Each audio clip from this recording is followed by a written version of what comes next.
Bismillahirrahmanirrahim. Assalamualaikum warahmatullahi wabarakatuh. Waalaikumsalam warahmatullahi wabarakatuh. Alhamdulillahirabbil alamin. Alhamdulillah pada malam hari ini bisa bertatap muka kembali setelah Lebaran. Sebelumnya minal aidin wal faizin Ibu Feni dan teman-teman semuanya. Ya, minal aidin wal faizin, mohon maaf lahir dan batin juga ya. Oke, Ibu. Baik, sebelum perkuliahan dimulai, mari kita awali dengan bersama-sama membaca surah Al-Fatihah. A'udzu billahi minasyaitonir rajim. Bismillahirrahmanirrahim. Alhamdulillahi rabbil alamin. Arrahmanir rahim. Maliki yaumiddin. Iyyaka na'budu wa iyyaka nasta'in. Ihdinas siratal mustaqim. Siratal ladzina an'amta 'alaihim ghairil maghdubi 'alaihim waladdallin. آمين رب اغفر لي ولوالدي وللمؤمنين آمين رب زدني علما وارزقني فهما رب اشرح لي صدري ويسر لي أمري واحلل عقدة من لساني يفقهوا قولي. Saya langsung persilakan pada materi pada malam hari ini bersama Ibu Feni. Untuk 4 saya persilakan, monggo Ibu Feni. Ya, baik, terima kasih Mbak Isna atas pembukaannya. Assalamualaikum warahmatullahi wabarakatuh. Alhamdulillah, semua akhirnya bisa bertemu kembali di pertemuan ke-9 ya pada hari ini di kelas kewirausahaan yang sebelumnya kita tidak tatap muka selama 1 bulan ya karena puasa dan kemarin, terus UTS, terus setelah itu kita berlebaran dan sekarang kita sudah memulai perkuliahan kembali gitu ya. Mungkin ada teman-teman yang kuliahnya sudah hybrid, masuk ke kampus gitu. Semangat ya buat teman-teman. Nah, sekarang kita akan melanjutkan dari yang pertemuan sebelumnya ya, yang apa? Pertemuan ke-8 PPT-nya di-upload gitu ya di Drive. Nah, sekarang kita bisa tatap muka kembali gitu ya. Sebelumnya saya mau mengucapkan minal aidin wal faizin, mohon maaf lahir dan batin. Saya mohon maaf apabila ada salah-salah kata dan perbuatan gitu ya. Semoga amal ibadah kita selama bulan Ramadan kemarin diterima oleh Allah Subhanahu wa taala. Amin amin ya rabbal alamin. Nah, sekarang kita sebelum kita masuk ke materi, jadi untuk kemarin kan tugasnya adalah mengumpulkan bisnis plan dan ini ya sebagai nilai tugas dan UTS. Nah, untuk penindaklanjutan pengajuan proposal itu bagi teman-teman yang mengajukan, sebenarnya rencananya kita akan membreakdown atau memeriksa kembali proposalnya nanti sama Mbak Arta. Nah, tapi Mbak Artanya nggak bisa untuk pertemuan minggu ini, mungkin di pertemuan minggu depan ya. Jadi untuk teman-teman yang mengajukan seperti Mega, Fiski ya. Kalau yang saya data kemarin itu ada Robiatun, Nur Ismi sama Ririn ya. Di luar nama itu mungkin ada yang belum kesebut mengajukan tapi belum konfirmasi mungkin. Selain 5 anak yang saya sebut tadi ada Mega, Fiski, Robiatun Wulansari, Nur Ismi sama Ririn mungkin. Nggak ada ya, ini ya, cuma 5 anak ini ya.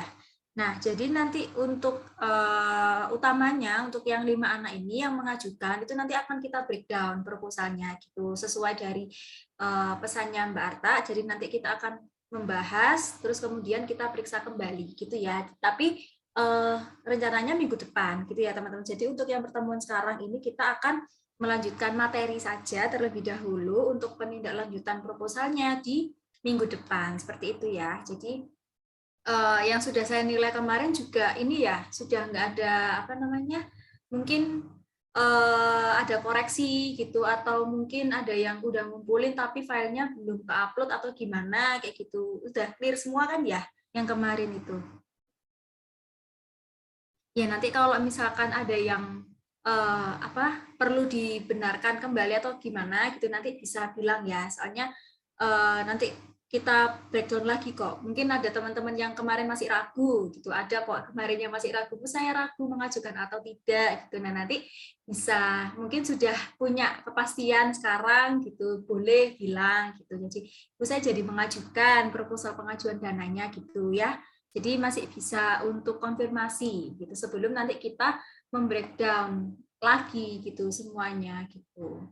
Nah, untuk pertemuan ke-9 pada hari ini, kita melanjutkan membahas dari minggu lalu ya. Jadi untuk minggu UTS itu kan kemarin kita fokusnya ke bisnis plan, membuat proposal pengajuan kerja. Nah, untuk minggu ini, itu sebenarnya kita fokusnya ke membuat bisnis model kanvas. Jadi teman-teman sudah pernah ya membuat bisnis model kanvas atau belum? Sebelumnya, mungkin sama Bu Laili? Belum ya? Jadi untuk yang pertemuan UAS ini ya, sampai UAS ini diharapkan nanti teman-teman setelah sudah apa ya dari bisnis plan pertama kan harapannya sudah idenya sudah ada gitu kan ya, sudah fix atau mungkin sudah mulai jalan. Nah, setelah kita mendapatkan atau membuat bisnis plan yang kemarin gitu kan, harapannya di UAS ini kita akan membuat bisnis model kanvasnya secara detail gitu. Jadi di bisnis model kanvas ini sebenarnya nggak beda jauh dari bisnis plan, cuman di sini nanti kita lebih membreakdown lagi, misal ada kayak aktivitas utamanya, biayanya, terus kemudian sampai ke channel distribusi, customer relationship, seperti itu. Jadi nanti di bisnis model kanvas ini ada template-nya gitu ya teman-teman. Jadi kita pertama belajar dulu tentang teorinya, terus bagaimana cara menyusunnya, sebelum nanti di akhir kita membuat model bisnis kanvas sesuai template yang sudah kita bahas seperti itu. Jadi nanti ada template-nya kok. Nanti teman-teman bisa tinggal masukkan aja di bisnis model kanvas itu sesuai dengan bisnis plan atau proposal modal kerja kemarin yang sudah teman-teman buat seperti itu gitu ya. Jadi ini hanya istilahnya lebih mendetailkan ide teman-teman yang sudah dibuat di bisnis plan gitu. Jadi tinggal dimasukkan ke dalam template bisnis model kanvas gitu teman-teman ya. Kalau teman-teman ingat untuk pertemuan yang kemarin itu kan kita membahas awal ya pengertian, terus kemudian membahas beberapa segmen yang ada gitu. Nah, sekarang kita akan melanjutkan dari aspek yang masih belum dibahas di pertemuan ke-8. Sebentar saya sharing dulu ya. Pertemuan 9.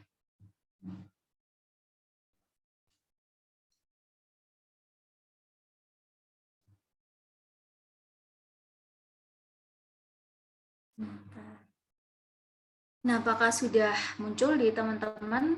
Ini sepertinya kalau di full screen masih ini ya, masih macet ya. Jadi gini aja nggak apa-apa kan ya? Kelihatan kan ya? Nggak tahu kok, nggak pernah bisa gitu kalau di full screen. Jadi mohon maaf kalau nggak ke slideshow ya. Jadi gini aja, insya Allah terlihat. Nah, di pertemuan ini kita akan membahas 9 aspek model bisnis kanvas. Jadi yang minggu lalu itu kan sudah saya bahas tentang pengertian. Kemudian ada beberapa segmen seperti value ya, value proposition, sedikit tentang cost atau biaya, sama customer relationship gitu ya. Nah, untuk pertemuan ini kita akan melanjutkan gitu. Jadi melanjutkan dari yang kemarin yang beberapa aspek, sekarang kita melanjutkan aspek yang selanjutnya. Nah, di aspek yang selanjutnya, jadi di dalam bisnis model kanvas, sebenarnya bisnis model kanvas ini gini teman-teman, dia lebih mendetailkan dalam hal, jadi misalnya kita punya, kan kita kemarin sudah menyusun bisnis plan, kan ada latar belakang, ada di bab 2 ada tujuan, ada pembahasan, ada deskripsi usaha gitu kan ya, ada anggaran, biaya. Nah, nanti di mana semua itu nanti kita ini kelompokkan atau kita masing-masing tuh rincikan gitu. Jadi misalkan mengenai deskripsi usahanya gitu. Nah, nanti di sini di 9 aspek bisnis model kanvas ini harapannya adalah usahanya ini misalkan apa sih, dia fokusnya adalah mengunggulkan nilai atau lebih ke mungkin menekan harga atau dia menjadi inovasi dari produk yang sudah ada tapi harganya jauh lebih murah misalkan kayak gitu-gitu. Jadi harapannya nanti di sini adalah kita mau menggambarkan ini loh kerangka dari bisnisku secara keseluruhan gitu maksudnya. Jadi di 9 aspek bisnis model Canvas itu harapannya nanti seperti itu, membuat rangkuman istilahnya ya, merangkum tapi lebih ke apa namanya, lebih ke kreatif ya, mungkin lebih ke kreatif tapi menyangkut isi atau poinnya gitu. Jadi setelah bisnis plan kemarin, teman-teman bisa mendeskripsikan di sini gitu, di 9 aspek bisnis model Canvas ini gitu. Jadi nanti harapannya akan jadi nilai tugas UAS atau nilai UAS-nya itu sendiri ya gitu. Tapi nanti proses kok. Jadi setelah kita bahas gini, terus baru nanti kalian bisa menyicil gitu ya, menyicil untuk mencoba gitu ya, mencoba untuk membuat sesuai template-nya. Tapi nanti seperti biasa ya, saya share kok template-nya seperti itu. Jadi setelah teorinya ini semua selesai, baru nanti saya coba kirimkan template-nya untuk teman-teman pelajari gitu ya. Oke, kita lanjutkan. Jadi untuk yang aspek selanjutnya itu adalah sumber daya utama, key resource. Di mana key resources di sini adalah blok bangunan atau komponen sumber daya utama yang menggambarkan aset-aset terpenting yang diperlukan agar sebuah model bisnis itu dapat berfungsi. Jadi di sini adalah lanjutan dari kerangka model bisnis yang kemarin itu adalah sumber daya utama atau key resource gitu ya. Nah, di mana di sini sumber daya utama dari bisnis aset-asetnya ini apa aja sih? Nah, aset-asetnya di sini tuh yang pertama berupa fisik. Nah, kalau fisik di sini kan ya seperti yang kita tahu adalah benda gitu ya, atau aset yang memang dia berwujud gitu kan ya. Contohnya adalah bangunan, mesin, sistem titik penjualan atau jaringan distribusi seperti itu. Jadi di sini adalah sumber daya utama yang berbentuk fisik gitu. Kemudian yang kedua adalah finansial.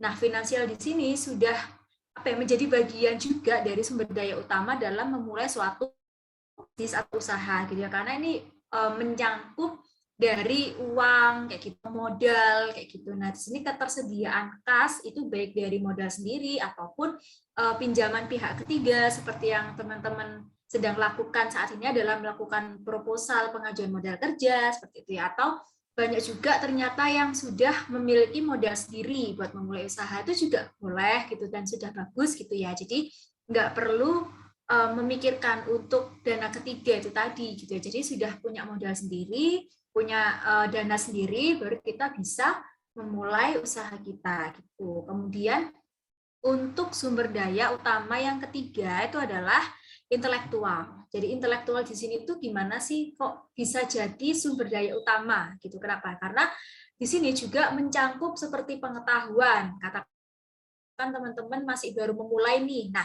pengetahuan ini kan bisa kita dapatkan dari orang lain yang mau sharing tentang usaha yang sama. Nah, seperti itu kan juga menjadi sumber daya kita. Kalau misal kita mau memulai itu berarti yang harus kita lakukan adalah ini gitu kan ya. Karena kita mendapatkan pengetahuan. Yang kedua adalah hak cipta atau paten. Nah, di sini yang bisa memperkuat brand kalian gitu ya. Jadi semoga nanti brand kalian juga sudah menjadi besar gitu. Nah, pesan saya kalau misalkan nanti brand kalian sudah besar, jangan lupa untuk membuat hak cipta atau paten. Kenapa? Karena takutnya nanti kalau misalkan kalian sudah pakai nama nih, nama usaha kalian misalkan misalkan My Shoes gitu ya, atau ya situ kayak umum gitu kan ya. Mungkin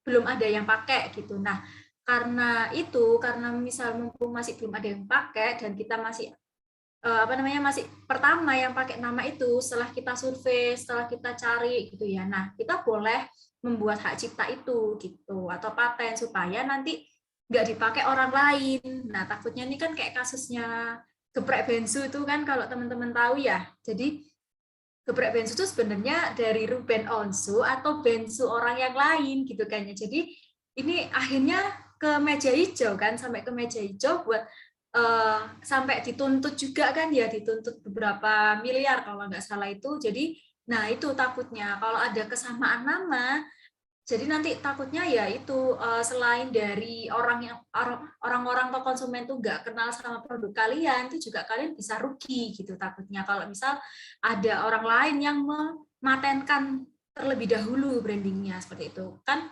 kalau dari kasus itu yang menang adalah yang yang geprek bensu yang orang lain ya, bukan yang Ruben Onsu kan ya kalau nggak salah itu gitu. Jadi harus harus yang pertama harus cari tahu terlebih dahulu apakah nama brand kita itu masih belum ada yang menggunakan gitu ya. Yang kedua, baru setelah kita tahu, setelah kita yakin pakai brand itu karena nggak ada yang pakai juga, nah baru kita bisa untuk membuat hak cipta atau paten gitu ya. Kalau perlu dilegalkan gitulah istilahnya, buat apa? Buat melindungi gitu agar kita nggak kehilangan konsumen juga kayak gitu. Jadi saran saya seperti itu. Kalau nanti memang ya amin ya usaha kalian nanti ada yang berhasil, ada yang besar, ada yang ekspor gitu ya. Nah, jangan lupa untuk membuat hak cipta atau paten gitu ya. Nah, kemudian yang selanjutnya adalah database customer atau partner. Nah,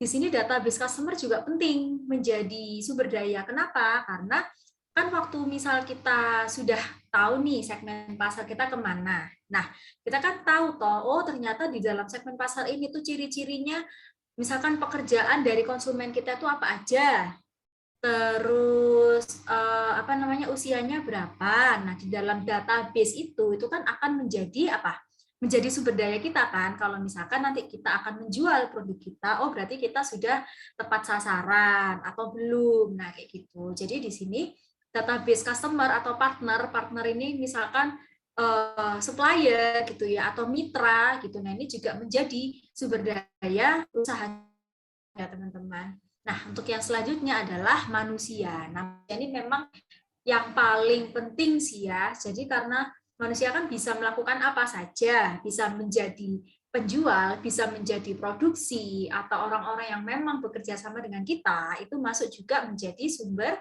daya utama, seperti itu. Nah, untuk selanjutnya ada key activities. Jadi, aktivitas utama tadi kan sumber daya utama, key resource. Sekarang kita ke key activities. Nah, untuk yang di key activities di sini, jadi kan karena setiap kegiatan bisnis atau usaha yang ada itu pasti memiliki aktivitas utamanya gitu kan. Nah, di mana aktivitas utama di sini itu adalah ada beberapa aspek yang terkait gitu. Yang pertama adalah kegiatan untuk menghasilkan nilai unggul atau value proposition. Kemudian yang kedua ada kegiatan untuk menyalurkan nilai unggul. Yang ketiga ada kegiatan menjalin hubungan dengan pelanggan. Yang keempat adalah kegiatan menangani tentang aliran pendapatan, gitu ya.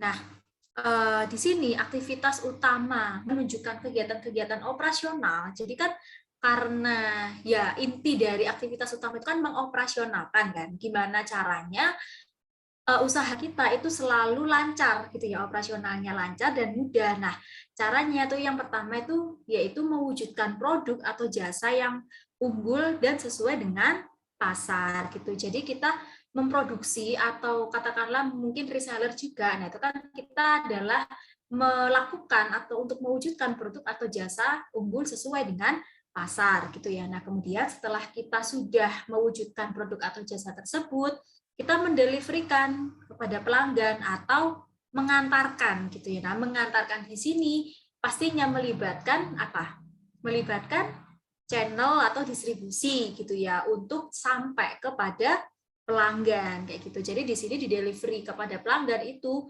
ada hubungannya atau ada keterkaitannya dengan pihak distribusi seperti itu. Jadi itu adalah yang bisa kita lakukan. Kemudian yang selanjutnya adalah setelah kita menyampaikan, setelah barang itu sampai kepada pelanggan, kita harus menjaga hubungan gitu ya, atau mempertahankan hubungan dengan pelanggan gitu, karena kegiatan pasca penjualan itu juga menjadi penentu penjualan selanjutnya gitu ya. Jadi jangan sampai setelah misalkan kita mendapatkan pelanggan yang loyal gitu ya, kita melupakan atau nggak dihubungi, misalkan nggak dikasih tahu tentang produk terbaru, atau bahkan kalau nggak dua arah kayak misalkan upload di sosmed, misalkan nggak ada updatean, nggak ada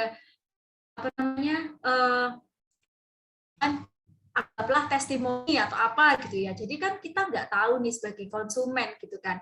Ini produk ini bagus apa enggak sih gitu. Apakah produk ini memang banyak yang beli atau enggak. Nah, kayak gitu. Jadi cara untuk mempertahankan hubungan dengan pelanggan selain memang langsung gitu ya, misalkan mengirimkan email atau WA, kita juga bisa mengupdate di sosial media gitu. Jadi sering upload, misalkan sudah ada yang beli nih, kita upload orderan hari ini. Nah, kayak gitu. Jadi itu bisa juga mengabari ya, istilahnya memberikan apa ya, kepercayaan ya kepada konsumen bahwa kita memang bersungguh-sungguh untuk menjalankan usaha kita gitu ya. Terus kita kasih testimoni mungkin, terus kita kasih apa namanya updatean apa misalkan varian baru yang coming soon. Nah, kayak gitu-gitu kita itu juga merupakan upaya untuk menjaga hubungan dengan pelanggan seperti itu ya. Jadi di aktivitas operasional di sini itu juga menjadi apa ya, aktivitas yang memang krusial gitu ya, yang memang inti di dalam usaha seperti itu. Jadi jangan hanya pokoknya kita laku ya udah gitu, jangan ya. Jadi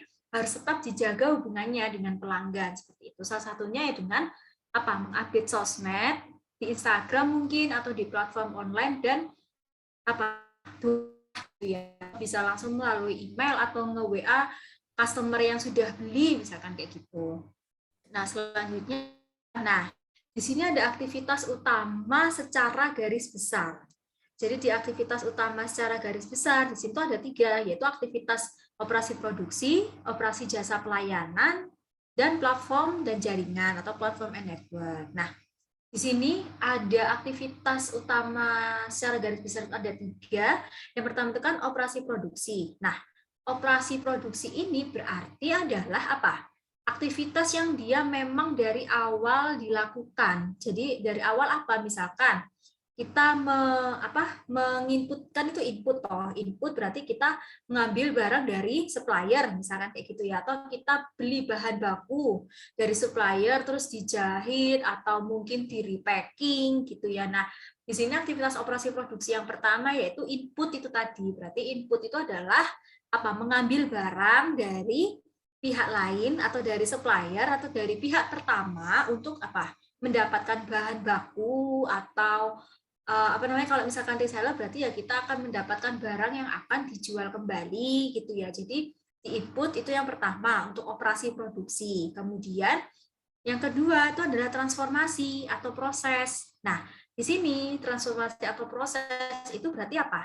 Setelah kita mendapatkan barang dari input ya, dari bahan baku, terus kita apa? Kita olah menjadi barang jadi, yaitu apa? Kalau misalkan hijab ya berarti dijahit mungkin atau ditambahkan pernik-pernik atau apa gitu ya. Jadi kita memproses sebelum menjadi output gitu. Nah, outputnya yaitu adalah mengirimkan kepada pelanggan seperti itu. Jadi ya di sini adalah yang paling inti itu di aktivitas operasi produksi adalah dari proses input, transformasi atau proses terus ke output gitu ya. Kemudian untuk yang aktivitas kedua ini ke operasi jasa atau pelayanan gitu ya. Jadi setelah mungkin teman-teman yang pertama itu produksi barang, terus yang kedua ingin jasa, itu juga menjadi aktivitas utama gitu. Yang pertama adalah bagaimana caranya kita menyiapkan sesuatu atau menyiapkan jasa itu tadi itu yang terbaik kepada pelanggan gitu kan. Misalkan nih kalian menawarkan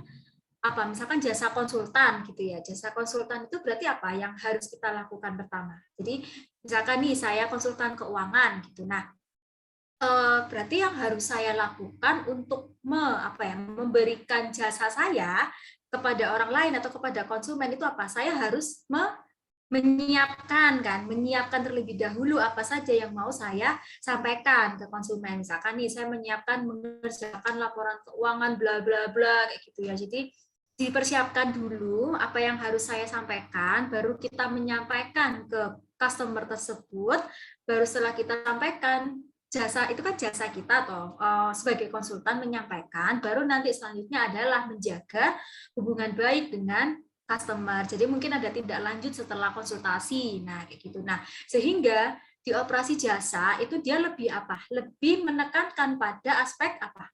Quality atau kualitas gitu. Karena di lain apa ya? Di sisi lain produk itu juga bisa toh juga kualitas sama. Nah, Tapi di sisi jasa, karena dia itu nggak ada misal proses dari bahan dan lain-lain sampai ke barang jadi, mungkin lebih ditekankan lagi terkait masalah kualitas pelayanan seperti itu. Jadi bedanya jasa itu seperti itu. Mungkin dari teman-teman ada jasa apa?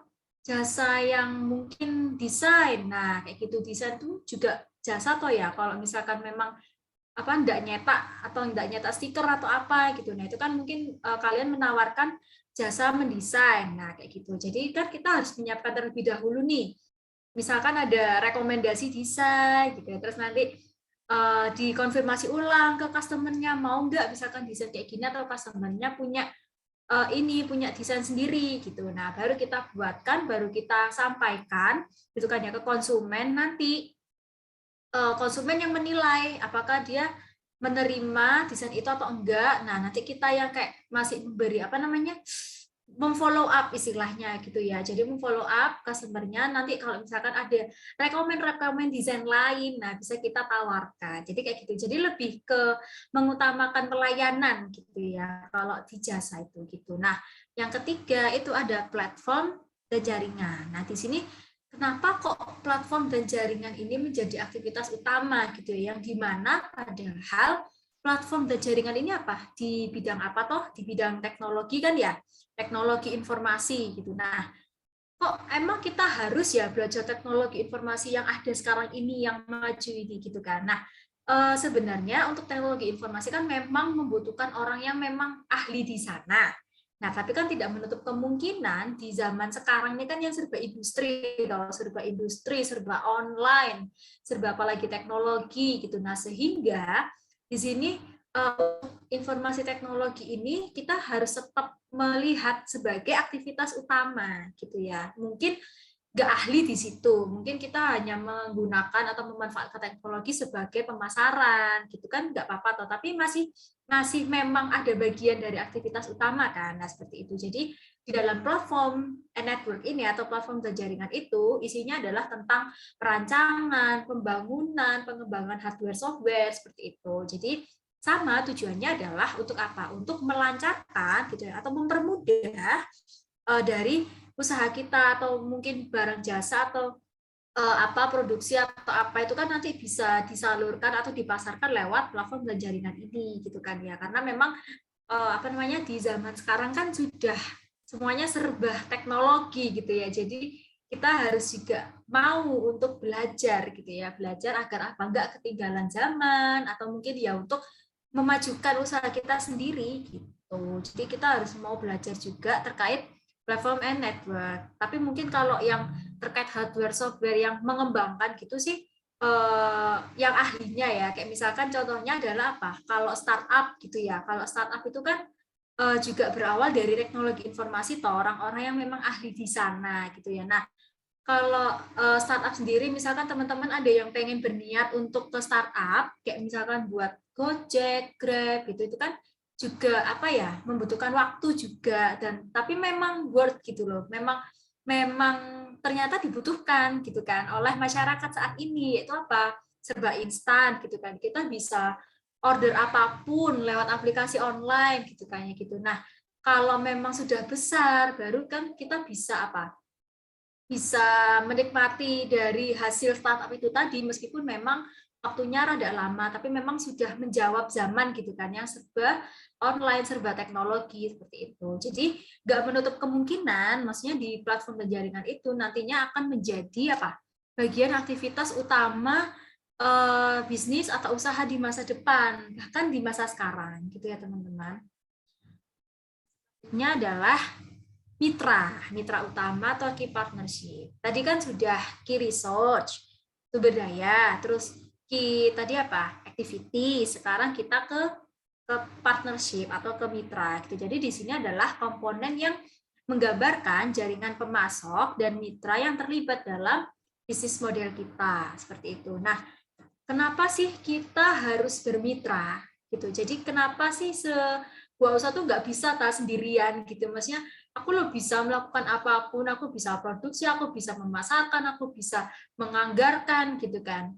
Ya bisa memang kalau di awal, tapi kan sebenarnya kita nggak bisa sendiri, kita kan butuh supplier, ya kan, butuh customer, butuh distributor, gitu kan. Nah, kenapa alasan kita untuk bermitra, gitu kan, kira-kira? Kenapa alasan kita bermitra atau berkolaborasi dengan pihak lain? Jadi pastinya kita yang pertama punya tujuan, kan? Tujuan untuk optimasi. Nah, maksudnya tujuan optimasi di sini adalah, jadi kita punya tujuan untuk mengoptimalkan baik itu dari sisi cost maupun sisi apa? Pendapatan gitu kan. Jadi kita tuh punya background gitu loh. Kenapa kita mau kerjasama sama orang lain gitu kan ya, yang dimana pasti mengharapkan keuntungan gitu kan. Jadi yang pertama itu adalah tujuan optimasi. Jadi tujuan optimasi ini apa? Contohnya untuk mencapai efisiensi kepada mitra, misalkan outsourcing gitu. Jadi outsourcing ini kan kita bisa apa? Menyewa, bukan menyewa ya, kayak apa? Mempekerjakan orang lain melalui mitra lain sehingga kita nggak perlu susah-susah cari orang yang memang menyeleksi dari awal gitu kan. Jadi kita membutuhkan pihak lain untuk apa? Biar tahu oh sumber daya manusia ini tuh bagus atau enggak gitu ya. Makanya dibutuhkan mitra outsourcing. Misalkan contohnya seperti itu. Terus yang kedua, contohnya adalah alasan untuk sumber daya gitu. Jadi kenapa? Karena kan kita menyadari bahwa kita memiliki keterbatasan sehingga di sini kemitraan itu dibangun dengan tujuan untuk apa? Mendapatkan sumber daya yang tidak kita miliki gitu kan. Ya misalkan contohnya kita nggak punya perusahaan ekspedisi sendiri kan, jadi kita akan gimana caranya, pokoknya barang kita tetap nyampe ke konsumen dengan distributor. Nah, karena kita nggak punya sumber daya perusahaan distributor, perusahaan ekspedisi, makanya kita bekerja sama gitu kan dengan atau berkolaborasi dengan pihak ekspedisi. Nah, gitu. Jadi tujuannya adalah karena kita sadar bahwa kita nggak akan bisa untuk melakukan semuanya itu sendiri karena keterbatasan tersebut akhirnya kita punya alasan sumber daya kayak gitu ya. Nah, kemudian yang ketiga adalah pengetahuan. Nah, pengetahuan di sini itu kemitraan itu dibangun dengan tujuan untuk mendapatkan pengetahuan secara organisasi atau di sini kayak sistemnya. Jadi pengetahuan tentang sistem bisnisnya tuh kayak gimana, tentang sistem operasionalnya tuh kayak gimana, itu mungkin dari mitra lain gitu ya, dari kolaborasi dengan mungkin sesama pengusaha di bidang yang sama. Misalkan katakanlah saya pengen ini Bu, saya pengen menjual makanan yang memiliki cita rasa khas Indonesia, misalkan kayak gitu. Nah, terus kita jualnya, misalkan kita jual rasa makanan-makanan Jawa kayak apa, misalkan rujak cingur, gudeg, pokoknya semuanya ada di Jawa. Terus kita pasarkannya ke Sulawesi. Nah, ini kan kurang tepat ya. Jadi mungkin lidah orang Sulawesi itu beda sama lidah orang Jawa. Nah, sehingga di sini pengetahuan itu bisa kita dapatkan dari mana? Misal kita nanya teman kita yang ada di Sulawesi gitu. Di Sulawesi memang orang-orangnya suka nggak sih sama makanan Jawa, misalkan gitu. Ada nggak sih orang Sulawesi yang jualan gitu, misalkan jual makanan Jawa atau masih ada orang Jawa yang tinggal di sana sehingga saya bisa menjual ke sana. Nah, kayak gitu. Jadi pengetahuan-pengetahuan ini itu bisa kita dapatkan dari mitra atau kita berkolaborasi dengan orang lain seperti itu. Jadi di sini harapannya adalah biar kita nggak buta pasar gitu ya. Jadi nggak buta pasar, pokoknya saya jual ini, saya mau jual di sini, saya mau ekspansi, nah nggak disesuaikan gitu. Takutnya kayak gitu. Jadi mungkin kalau makanan yang menyangkut cita rasa khas, misalkan kayak gitu suatu daerah, mungkin kita bisa mensurvei terlebih dahulu gitu ya, atau tanya-tanya lah istilahnya, tanya-tanya sama orang yang memang ada di situ atau gimana. Nah, itu cocok nggak saya jual di situ, ekspansi di situ, atau saya menyesuaikan ya sama lidahnya orang Sulawesi misalkan kayak gitu. Jadi, nah pengetahuan-pengetahuan ini kita nggak bisa dapatkan itu secara sendiri gitu kan ya. Gitu. Jadi kita harus ya meskipun kita mencari tahu lewat internet misalkan kayak gitu, tapi kan tetap kita membutuhkan mitra kan, yang ada di internet itu kan adalah orang yang sharing juga. Nah kayak gitu. Jadi alasan itu adalah untuk kita bisa memiliki pengetahuan itu sebelum kita memasuki pasar gitu ya. Terus yang selanjutnya adalah akuisisi pasar. Jadi ada alasan perusahaan atau pengusaha itu melakukan kolaborasi karena mereka ingin akuisisi gitu. Jadi akuisisi ini apa sih? Akuisisi, merger itu kalau teman-teman tahu adalah upaya untuk menyatukan usaha menjadi satu atau bekerja sama tapi dia nggak melebur. Jadi contohnya adalah kalau misalkan merger nih. Kalau merger kan perusahaan A sama perusahaan B itu jadi satu menjadi apa? Menjadi perusahaan yang besar. Misalkan katakanlah perusahaan A sama B lebih besar perusahaan A. Nah, sehingga perusahaan B ini melebur jadi perusahaan A. Itu namanya merger. Nah, tapi kalau akuisisi di sini beda. Kalau akuisisi itu adalah jadi antara perusahaan yang diakuisisi itu dia masih ada, cuman pasarnya itu sudah dibeli sama perusahaan yang lebih besar. Contohnya apa? Contohnya kayak ini, Uber yang diakuisisi Grab. Nah, kayak gitu. Jadi karena Uber ini mungkin kurang ya, maksudnya pasarnya kurang luas atau dia kurang kuat gitu sehingga dia dibelilah oleh Grab gitu, diakuisisi. Saya mau akuisisi ya gitu. Jadi beli saham, entah beli sahamnya atau beli asetnya secara cash. Nah, itu tujuan dari mengakuisisi perusahaan lain gitu. Jadi menurut teman-teman kenapa sih kok ada ya perusahaan yang mau mengakuisisi gitu? Kenapa enggak ya udah yakin sama perusahaannya gitu? Kenapa menurut teman-teman?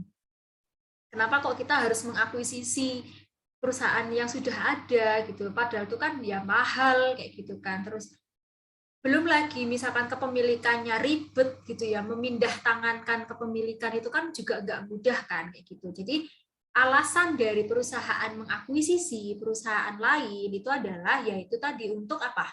Karena dia tahu nggak bisa memulai dari nol gitu. Jadi misalkan di Uber kan sudah punya pangsa pasar. Ya ini informasi ya. Jadi kalau misalkan si Grab ini dia cuman berdiri sendiri, dia nggak melihat peluang Uber ini banyak pasarnya, misalkan kayak gitu ya. Dia hanya menang di aset, ya dia nggak akan bisa semaju Uber gitu. Nah, makanya caranya adalah mengakuisisi. Biar apa? Biar pasarnya si Uber ini dimilikin oleh Grab gitu, biar lebih luas. Pun sama kayak WhatsApp, Instagram itu kan juga diakuisisi sama Facebook kan. Nah, sehingga Facebook di sini dia akan semakin luas meskipun WA sama IG itu kan masih ada. Nah, karena akuisisi itu tidak meleburkan perusahaan itu sehingga cuman berganti kepemilikan kayak gitu. Jadi Facebook memiliki WhatsApp, terus memiliki Instagram kayak gitu. Tapi si perusahaan Instagram sama WhatsApp ini kan masih ada kayak gitu. Jadi itu adalah bentuk dari akuisisi. Jadi cuma dibeli sahamnya aja, ada yang dibeli asetnya secara cash kayak gitu ya teman-teman. Jadi ini sih alasan mitra yang paling apa ya, paling expert sih menurut saya kalau akuisisi itu karena dia sudah mengambil alih istilahnya, mengambil alih perusahaan lain gitu kan. Walaupun memang perusahaannya masih ada, tapi operasionalnya tuh sudah berubah karena sudah dikuasai sama si pengakuisisi itu tadi, akuisitornya gitu, teman-teman. Jadi itu untuk informasi aja kalau misalkan teman-teman yang di FEB kayaknya tahu kok tentang merger akuisisi kayak gitu ya. Nah, kalau merger tuh beda lagi ya. Kalau merger tuh memakan istilahnya meleburkan perusahaan lain atau usaha lain gitu menjadi usaha yang lebih besar. Kalau akuisisi itu enggak.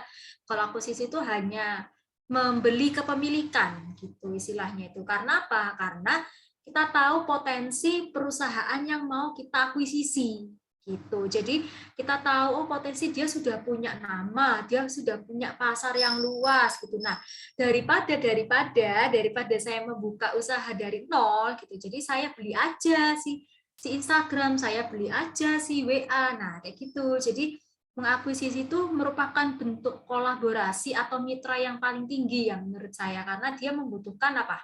Membutuhkan kos yang besar kayak gitu, membutuhkan dana yang besar, membutuhkan modal yang besar untuk bisa mengambil perusahaan itu gitu ya. Itu adalah alasan kita untuk bermitra atau berkolaborasi dengan pihak lain. Nah, sehingga di sini ada dua komponen utama dalam bisnis model kanvas sebenarnya. Jadi dari yang tadi sebelumnya adalah key resource, key activity, key partnership. Nah, ternyata ada dua yang memang dia menjadi komponen utama. Yang pertama adalah key resource. Sorry, ini sumber daya ya. Sumber daya utama, bukan aktivitas. Ya.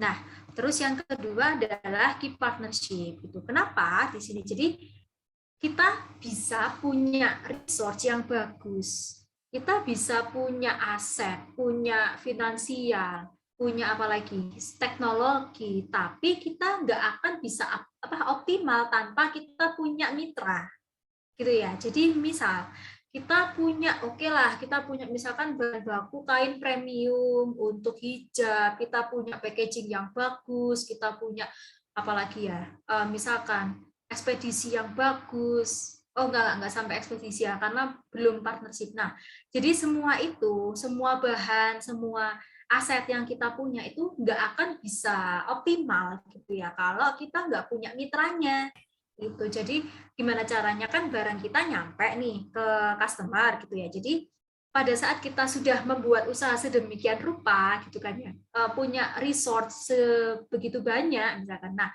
kita butuh mitra gitu ya, butuh partner untuk apa? Untuk mendeliverkan ya, mendeliverkan, mengirimkan kepada pelanggan supaya apa? Supaya bisa sampai dengan baik.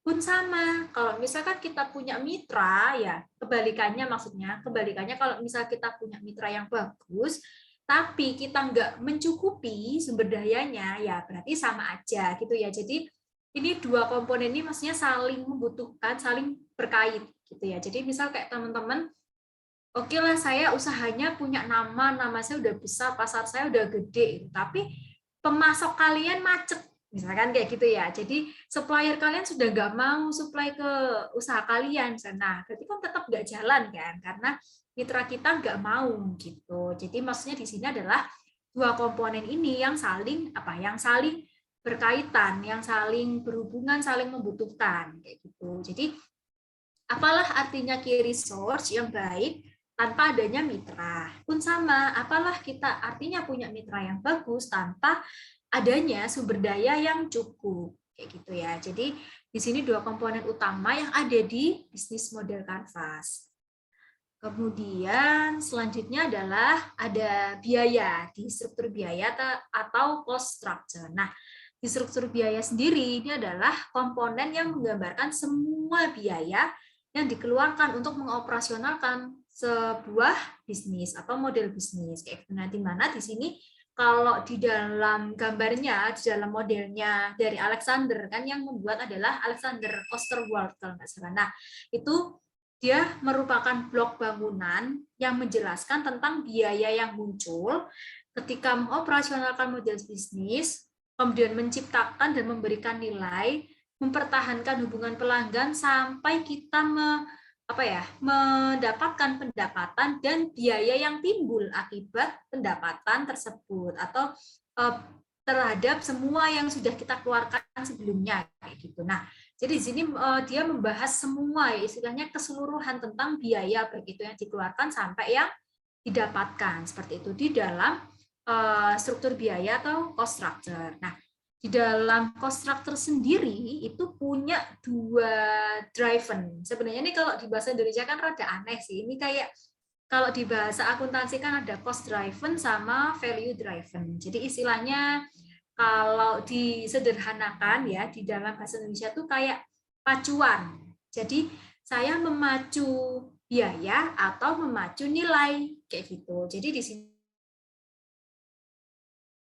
yang pertama itu kan cost driven, pacuan biaya. Yang kedua itu value driven. Jadi kita maksudnya di sini adalah punya fokus gitu, punya fokus apa sih yang mau saya bentuk dari struktur biaya yang saya miliki. Apakah saya memfokuskan ke memperhatikan biaya, apa saya nggak ngurus biaya tapi saya lebih mentingin nilai gitu. Jadi maksudnya di situ. Jadi kalau untuk teman-teman yang memang memacu atau punya pacuan dari segi biaya, jadi kalian harus memperhatikan beberapa hal di sini. Jadi kan kalau misalkan kalian pakai cost driven ini kan gimana caranya biar kita meminimalkan atau mengoptimalkan gitu ya dari sisi biaya, tapi kita juga nggak terlalu jualnya juga nggak terlalu tinggi gitu, misalkan katakanlah kayak gitu. Nah, berarti untuk kita pakai cost driven ini berarti kalau istilahnya kalau kita mengkiblatkan dari sisi cost gitu ya, nah apa aja sih yang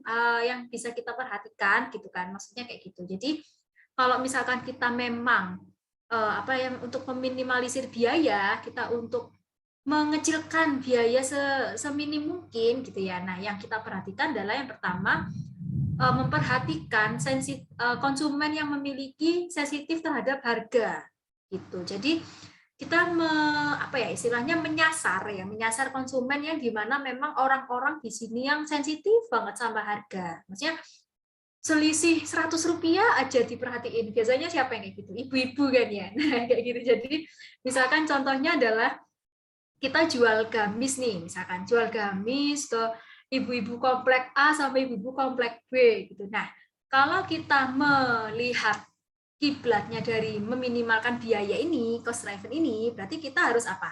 Memerhatikan pasar gitu ya. Jadi, oh kalau pasar ini ibu-ibu tuh dia lebih sensitif, misalkan harganya selisih 1.000 aja dia udah pindah. Nah, kayak gitu. Jadi kita harus memperhatikan siapa saja sih konsumen yang memang sensitif terhadap harga yang biasanya memang tuh low budget lah istilahnya. Jadi kitanya sendiri juga kan nggak menyediakan kos yang terlalu tinggi nih, misalkan kayak gitu. Jadi kita memperhatikan orang-orang atau konsumen yang memang sensitif terhadap harga, itu yang pertama. Terus yang kedua adalah kita akhirnya kan bisa ini menawarkan nilai unggul yang murah kayak gitu, karena memang ya kita berusaha untuk meminimalkan biaya gitu kan, sehingga nilai unggul yang kita tawarkan juga nggak terlalu tinggi gitu kan, sehingga di sini nilai unggulnya murah dan juga kita bisa mengurangi SDM gitu. Jadi untuk meminimalisir biaya, selain kita melihat sasaran yang sensitif harga, terus menawarkan nilai unggul yang nggak seberapa tinggi, kita kan juga bisa mengurangi SDM ya, jadi nggak terlalu besar lah, maksudnya nggak terlalu banyak gaji yang bisa kita bayarkan terhadap para pekerja, karena untuk mengurangi biaya. Nah, selanjutnya kalau misalkan teman-teman lebih memperhatikan nilai gitu ya di value driven atau di pacuan nilai ini, jadi berbeda, berbanding terbalik dengan kalau teman-teman melihat di cost atau di biaya kayak gitu. Nah, sehingga yang mau kita perhatikan untuk fokus kita terhadap nilai kepada pelanggan itu yang pertama kita memberikan apa? Pelayanan yang premium kayak gitu. Jadi dibedakan dari memang yang pelanggan tidak mau apa namanya memperhatikan dari sisi premium, misalkan memperhatikannya hanya dari segi harga gitu ya, oh pokoknya lebih murah. Nah itu bukan apa ya, bukan sasaran yang mau kita tuju gitu kan ya, untuk kita bisa mengunggulkan nilai, karena kan kita mau dari segi nilai itu lebih apa ya, mungkin lebih unggul atau lebih premium dari yang sudah ada, misalkan kayak gitu. Nah itu gitu, jadi kita bisa menawarkan pelayanan premium. Terus kemudian yang kedua adalah sasaran dari konsumen kita itu adalah orang-orang yang tidak sensitif terhadap harga. Jadi kan ada toh apa konsumen yang memang aku nggak merhatiin harganya, yang penting memang dia kualitasnya baik gitu. Jadi berapapun harganya ya saya mau bayar karena memang kualitasnya bagus. Apa contohnya?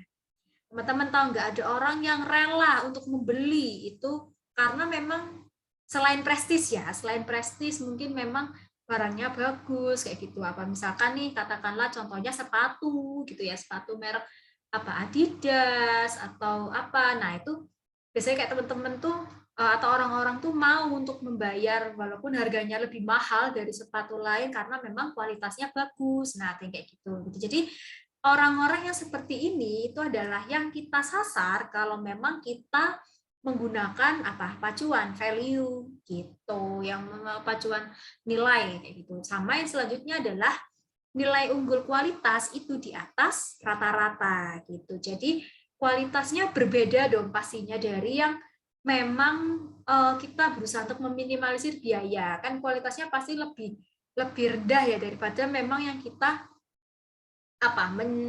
berusaha untuk mengunggulkan nilai gitu kan, beda toh apa namanya yang dihasilkan.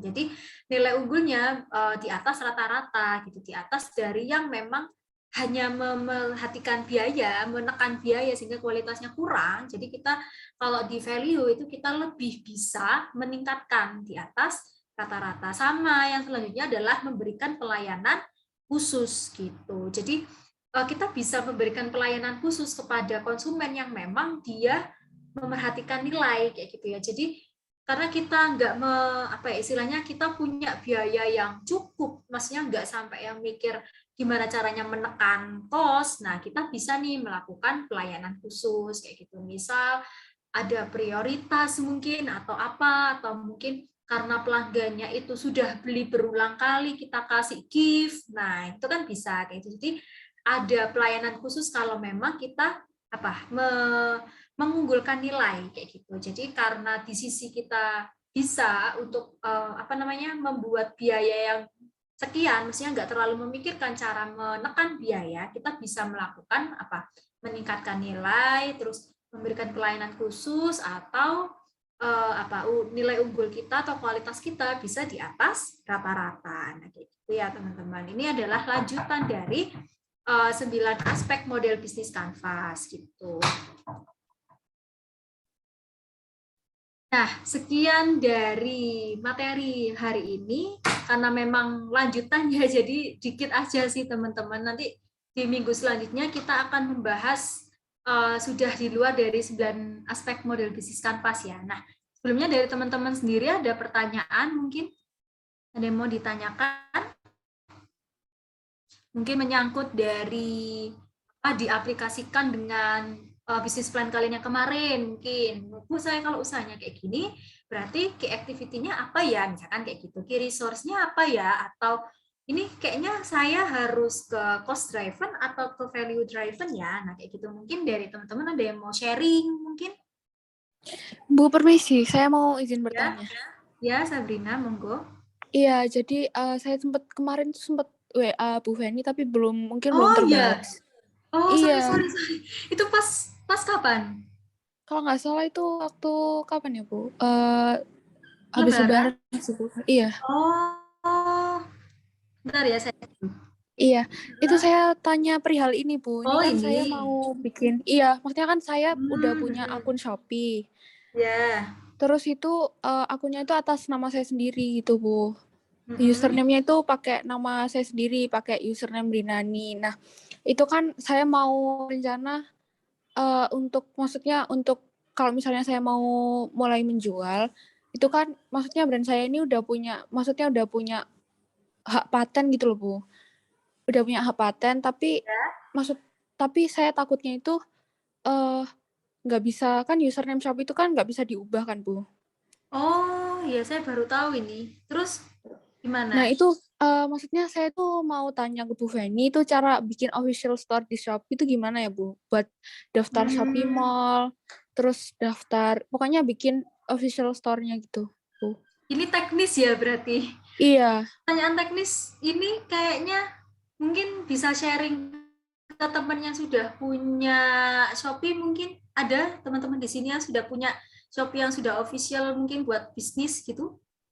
Soalnya ini teknis kan. Nah, kalau dari saya sendiri, saya belum pernah ini sih, apa namanya, bikin Shopee yang secara bisnis gini sih. Jadi kalau misalkan dulu saya jual itu ya kayak ke misalkan IG gitu atau lewat langsung kayak WA personal gitu. Tapi kalau untuk yang Shopee ini kan official store-nya, nah mungkin dari teman-teman ada yang sudah pernah mungkin bisa sharing, bisa menjawab Sabrina mungkin karena ini teknis ya. Kalau misalkan karena saya bukan orang Shopee gitu atau belum pengalaman juga, mungkin dari teman-teman ada yang pernah gitu dan mau di-sharingkan cara membuat official store di Shopee? Ada yang udah pernah belum? Atau belum, teman-teman? Saya pernah ubah sih, Bu. Karena saya juga jualan di Shopee, terus username-nya beda sama username pengguna saya gitu. Oh, terus gimana jadinya? Jadinya apa ya, username toko sama username akun beda. Bisa. Kalau nggak salah juga bisa kalau itu bikin akun baru gitu. Oh ya, itu Sabrina bisa jadi penjual. Ini ya, kalau misalkan bikin akun baru itu apakah namanya mungkin bisa nggak dari yang sebelumnya yang mungkin udah pernah dipakai gitu atau nggak bisa ya? Kalau buat akun baru dari awal lagi sih, tapi kalau ganti username gitu bisa kok. Oh gitu. Nah itu ya mungkin Sabrina solusinya. Jadi Oke, siap Bu. bisa bikin akun baru memang, terus memang bisa diganti atau username sama apa produknya namanya berbeda gitu mungkin kayak gitu ya. Tapi memang rada apa namanya? Biasanya kan orang ya nama username-nya ya nama tokonya gitu ya. Kebanyakan kan kayak gitu. Jadi kalau kayak gitu mungkin bisa bikin akun baru sih. Kayaknya bisa kok dan katanya gampang kok gitu. Jadi sekarang sudah nggak susah gitu sih katanya. Jadi kebetulan kemarin sepupu saya ada yang sharing gitu. Jadi cara bikin akun Shopee sekarang mudah kok kayak gitu-gitu. Tapi saya kurang ini sih, kurang apa namanya? Dia kurang cerita banyak gitu loh gimana teknisnya daftarnya kayak gitu. Jadi cuma cerita kalau ya sekarang platform online sudah mudah gitu buat apa? Buat daftar, terus buat bikin akunnya kayak gitu. Jadi semoga menjawab ya. Terima kasih Siti Sri Wahyuni sudah dibantu menjawab Sabrina. Oke, baik Bu, terima kasih. Terima kasih ya Iya, Mbak juga. Ya, sama-sama. Bisa terjawab kan ya? bisa Bu. Cuman saya juga pengen tanya ini sih Bu, kayak bikin Shopee Mall itu gimana ya Bu? Shopee Mall, kalau Iya. Shopee Mall itu berarti brandnya harus besar nggak sih ya? Kalau Shopee Mall itu biasanya. Buat brand-brand besar aja atau bisa semuanya? Wah, kalau itu saya kurang tahu Bu ya. Iya, karena kan setahu saya Shopee Mall itu kayak misal brand yang memang misal sudah ada store-nya gitu. Jadi kayak misal apa ya? eh, merek-merek baju, merek-merek apa ya. Pokoknya yang dia memang sudah ada store-nya gitu kalau nggak salah itu bisa di Shopee Mall kan atau yang memang brandingnya sudah kuat. Nah, tapi saya kurang tahu kalau memang apa Shopee Mall yang mungkin kita mulai dari awal langsung ke Shopee Mall gitu saya kurang tahu sih kalau Shopee Mall itu deh. Soalnya dia lebih ini ya, lebih teknis gitu ya. Jadi mungkin bisa ditanyakan ke pihak Shopee, bisa kan kayak ada helpdesk gitu mungkin atau gimana? Ada minimal penjualan biasanya. Ada apa? Penjualan? Ada Iya, biasanya ntar kalau tahap. udah 100 pesanan gitu nanti ada admin tokonya. Terus nanti kalau misalnya kayak gratis ongkir ekstra kan ntar ada adminnya lagi. Terus kalau mau misalkan ke mall itu biasanya jadi Shopee Star, terus Star Plus, terus naik-naik gitu biasanya. Oh, ada tahapnya ya berarti. Nggak bisa langsung. Iya, iya benar. Ya gitu. Jadi ya memang setahu saya itu sih benar karena dia kan penjualannya sudah tinggi kan, sudah dikenal banyak orang sehingga dia bisa ke Shopee Mall gitu ya. Karena kan Shopee Mall tuh kayak dijamin orinya gitu kan ya. Jadi sehingga dia kepercayaannya sudah tinggi gitu istilahnya. Jadi mungkin memang dia dari awal gitu. Jadi tingkat dari awal dari start pokoknya startnya sudah bagus baru bisa ke Shopee Mall gitu. Kayaknya Brina timis sekali ya. Semoga bisa apa ke sampai Shopee Mall ya. Jadi nanti nggak apa-apa dibuat dulu aja. Insya Allah nanti langsung melejit ke Shopee Mall sudah ini ya terjual banyak ya. Sudah ini lah sudah memulai untuk penjualan atau gimana? Amin. Ini sih Bu, udah mulai tapi lagi di tahap foto produknya. Karena kan sebenarnya mau foto produk sendiri, cuma kayak kurang konseptual gitu Bu. Karena ini Oh, kan maksudnya iya, foto produknya itu sekalian yang apa yang nggak ngulang-ngulang lagi gitu Bu. jadi pakai foto yang sudah ada gitu ya? Bukan pakai Apa? pakai jasa fotografer. Oh, gitu. Iya. Berarti ya ya ya, berarti kayaknya kalau itu bikin akun baru gitu nggak apa-apa. Kalau misalkan kayak gitu. Nah, itu saya tuh pengennya bikin akun baru Bu, cuman kan ini tuh nomornya itu nomor yang aktif di saya sekarang itu nomor yang kayak buat pakai nomor WA, nomor segala macam itu yang daftar di akun yang udah terlanjur bikin itu, Bu. Yang pakai Oh, iya username. iya ya, di nomor pokoknya kamu ya. Iya. Iya, Oh, saya takutnya itu gitu. maksudnya nanti jadinya itu kayak fokusnya tuh kepecah gitu loh, Bu. Iya ya, jadi harus punya nomor sendiri yang memang khusus ya buat melayani konsumen gitu ya. Harusnya kayak gitu. Oh, harusnya gitu, Bu. Berarti saya Enggak, Pakai ini jam. usul aja, usul. Jadi Oh iya. kalau apa namanya, biasanya biar enggak ini sih, enggak campur ya antara urusan pribadi, mungkin nomormu dipakai buat sama teman-teman, sama keluarga gitu ya, sama nomor yang khusus untuk bisnis kayak gitu-gitu. Jadi lebih baik dipisahkan aja kalau dari saya gitu. Oke Bu, terima kasih Bu. Ya, sama-sama. Semoga menjawab ya. Semoga berhasil juga. Semoga yang lainnya juga bisa ini ya.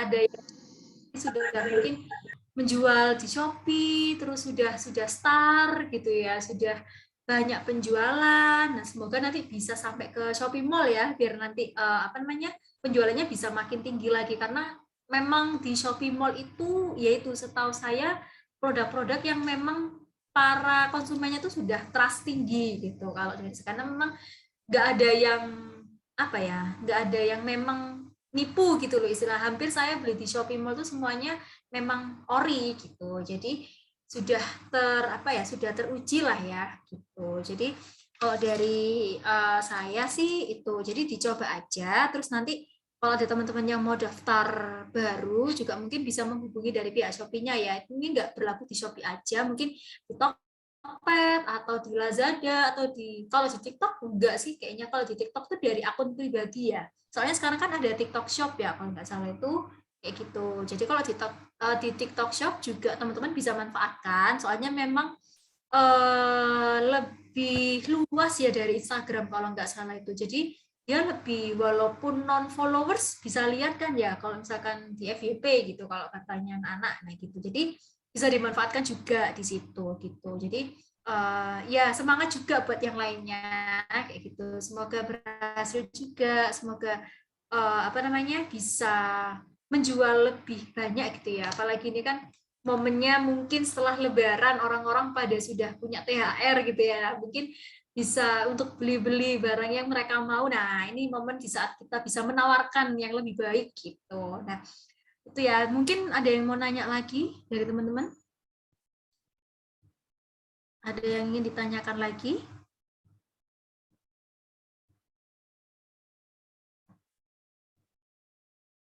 Sudah jelas ya untuk materi ini. Untuk yang materi minggu lalu, mungkin kalau teman-teman mau review, biar nyambung sama materi yang pertemuan sekarang, itu bisa dilihat di yang uploadan drive kemarin ya, yang linknya dari Mbak Arta itu.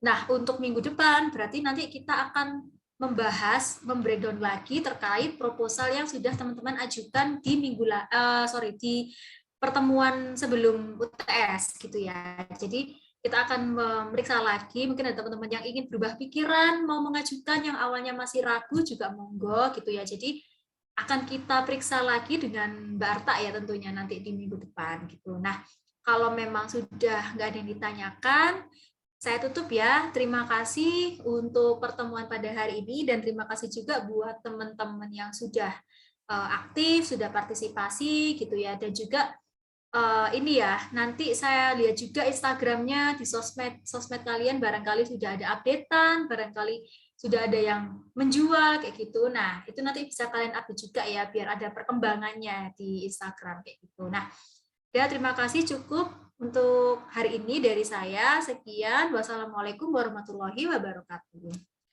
Waalaikumsalam warahmatullahi wabarakatuh. Terima kasih Terima kasih. atas materi pada malam hari ini. Mungkin sebelum saya akhiri, mari kita tutup bersama-sama membaca surah Al-Asr. Bismillahirrahmanirrahim.